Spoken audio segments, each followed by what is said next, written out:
అన్న నైట్ ఖాళీగా ఉన్నావు, చికెన్ ఫ్రై చేద్దాం అన్న. ఆటో మనుషులు చూడరా అంటే నువ్వు చికెన్ ఫ్రై అంటే ఇప్పుడు చికెన్ ఫ్రై ఎంతమంది ఉన్నారు ఇప్పుడు మొత్తం మన స్టాఫ్ అంతా? ముగ్గురు ఉన్నావు అన్న. ముగ్గురికి అంటే 1 కేజీ చికెన్ కర్రీ చేద్దాం. సర్లే అన్న.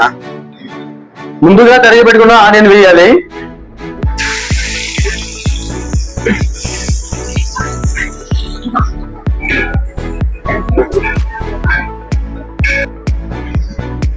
ఆనియన్ రోస్ట్ అయిన తర్వాత అల్లం వెల్లుల్లి పేస్ట్ వేయాలి. అల్లం వెల్లుల్లి పేస్ట్ రోస్ట్ అయిన తర్వాత గ్రీన్ చిల్లీ వేయాలి.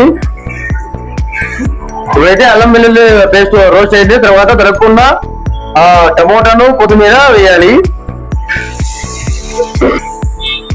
ఉప్పు పసుపు వేసుకొని నీట్గా కలుపుకున్న చికెన్ కూడా దీంట్లో వేయాలి. చికెన్ వేసుకున్న తర్వాత లైట్ గా పసుపు వేయాలి. కాస్త కలుపు కూడా వేయాలి. చికెన్ లో వాటర్ మొత్తం అంతా డ్రై అయిపోవాలి. చికెన్ మొత్తం అంతా రోస్ట్ అయిపోయింది. దాంట్లో వాటర్ అయితే లేదు, లైట్ గా వాటర్ ఉంది. దాంట్లోకి వచ్చేసి మిరియాల పొడి, ధనియాల పొడి, కారం పొడి, చికెన్ మసాలా, గరం మసాలా మొత్తం అంతా వేసేయాలి తగిన మోతాదుల్లో. చికెన్ అయితే చాలా రోస్ట్ అయింది, బాగుంది. ఒకసారి టేస్ట్ చూసి చెప్దాం.